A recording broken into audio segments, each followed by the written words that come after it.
Iran மீது அமெரிக்காவும் இஸ்ரேலும் எந்த நேரத்திலும் தாக்குதல் நடத்தலாம் என்ற அபாயம் ஏற்பட்டுள்ளதால் இந்தியர்கள் அனைவரும் உடனடியாக அந்த நாட்டிலிருந்து வெளியேறுமாறு ஒன்றிய அரசு அறிவுறுத்தியுள்ளது. அணுசக்தி ஒப்பந்தம் தொடர்பாக அமெரிக்கா ஈரான் இடையே மோதல் நீடிக்கும் நிலையில் ஒப்பந்தத்தில் ஈரான் கையெழுத்திட வேண்டும் என்றும் தவறினால் ஈரான் பேரழிவை சந்திக்க நேரிடும் என்றும் அதிபர் டிரம்ப் எச்சரித்திருந்தார்.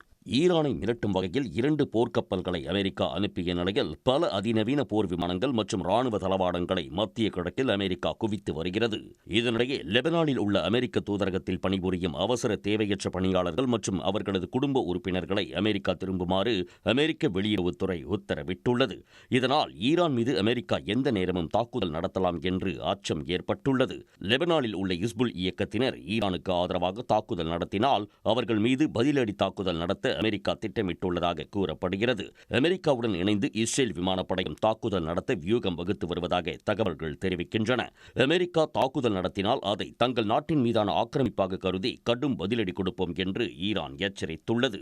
இதனால் மத்திய கிழக்கில் போர் பதற்றம் அதிகரித்துள்ள சூழலில் ஈரானில் தற்போது ஏற்பட்டுள்ள சூழ்நிலையை கருத்தில் கொண்டு அங்குள்ள இந்தியர்கள் விமானம், பேருந்து உள்ளிட்ட கிடைக்கும் போக்குவரத்து வசதிகளை பயன்படுத்தி உடனடியாக ஈரானை விட்டு வெளியேறுமாறு தெஹ்ரானில் உள்ள இந்திய தூதரகம் வெளியிட்டுள்ள அறிக்கையில் அறிவுறுத்தியுள்ளது.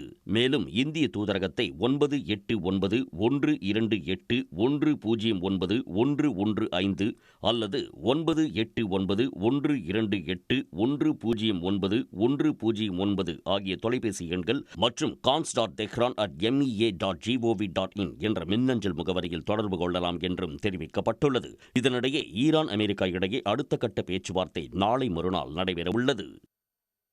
உடனுக்குடன் செய்திகளை தெரிந்து கொள்ள சன் நியூஸ் பெல் ஐகானை கிளிக் பண்ணுங்க.